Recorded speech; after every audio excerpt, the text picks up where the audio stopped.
It's Holi.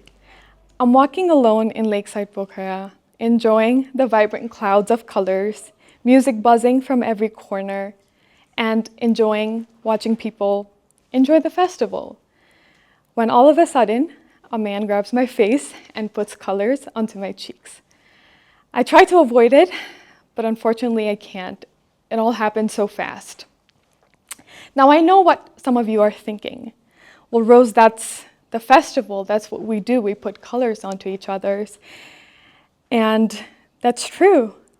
But I'm also hoping that some of you are thinking to yourself, I'm so sorry that happened to you. Are you okay?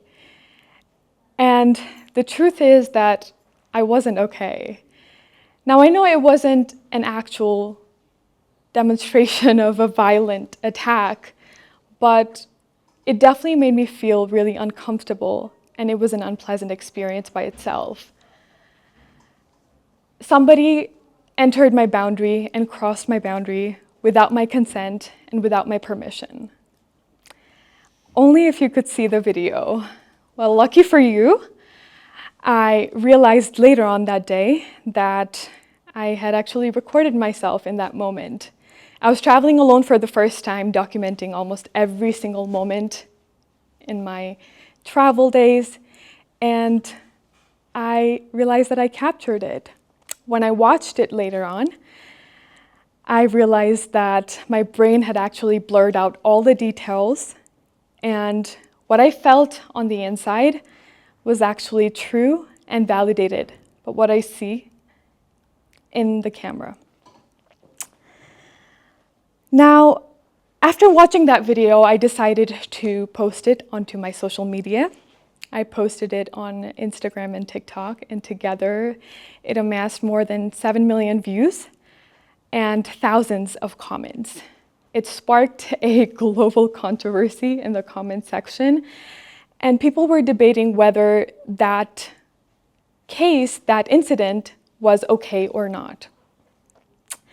There were a lot of empathetic comments. There were a lot of kind and comforting comments, but there were also comments that were heart-shattering. Questions like, why were you even there in the first place? There's nothing wrong with it. You consented by stepping outside during a public celebration of Holi, and things of that nature.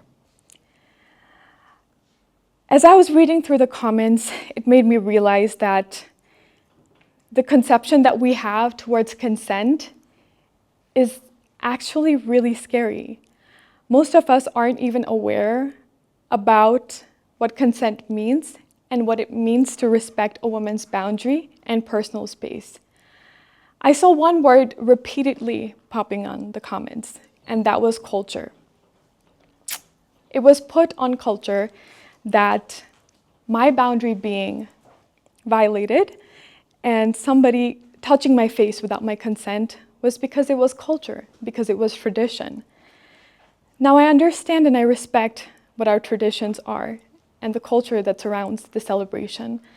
But in a public space, is it really right to touch somebody, put colors on somebody without their consent, without their permission? This is not just my story. This is the story of a lot of solo travelers, female solo travelers, that come to South Asia to celebrate this festival.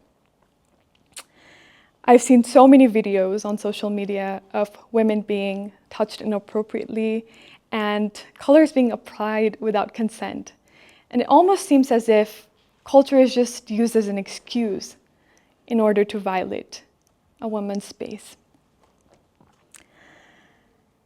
And what's interesting is that as a society, we tend to diminish, we tend to disregard the impact and the importance of respecting a woman's space.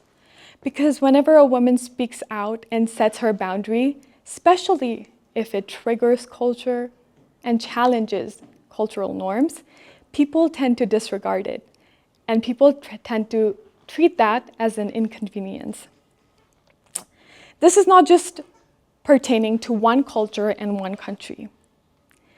It happens in the West as well. If you look at an essay written by Florence Nightingale, who is known as the mother of modern nursing, you will find in the piece called Cassandra that similar incidents, similar things used to happen back in her time.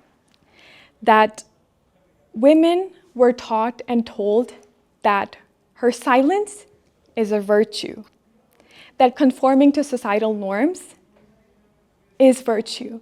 And whenever she steps out, challenges cultural norms and traditions, it's regarded and it's treated by threatening, using religion, and using other cultural forms.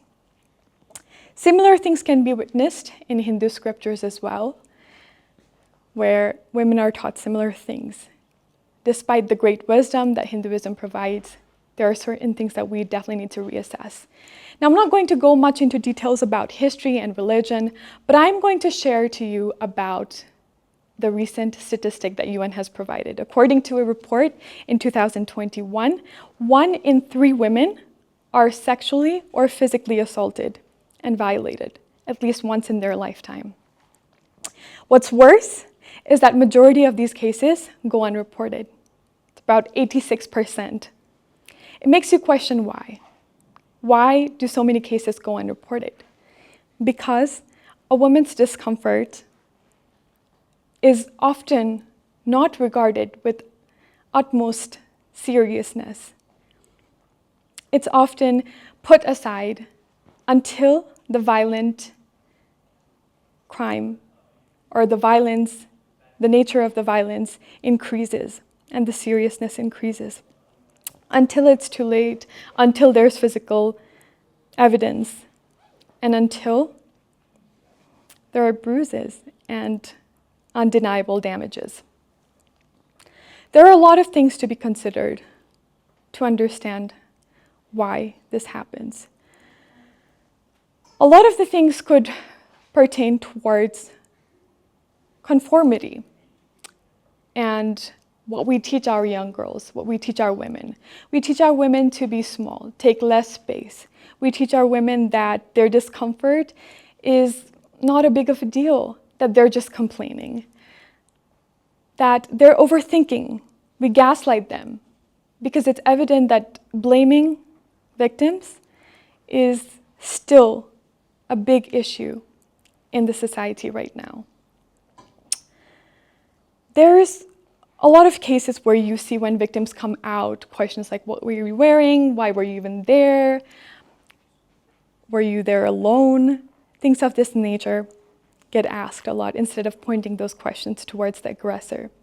So what can we do to solve this issue? We can solve this issue by taking an example of holistic empowerment. Economically empowering women, not just education, not just pushing them towards education, but teaching them that their space is important. By teaching them that their experiences and their feelings are valid. By teaching them that anything, any form of discomfort that they go through can be shared with other people and can be taken seriously. By helping people challenge, especially women, challenge patriarchal norms, toxic conditioning of the society perpetuated by religion and culture, and anything that puts women into a disadvantage. We can change this. We can help women come forward and change the narrative, help young girls feel safer. And in doing so, we will create a more just, equality-focused, and empowered community for women. Thank you.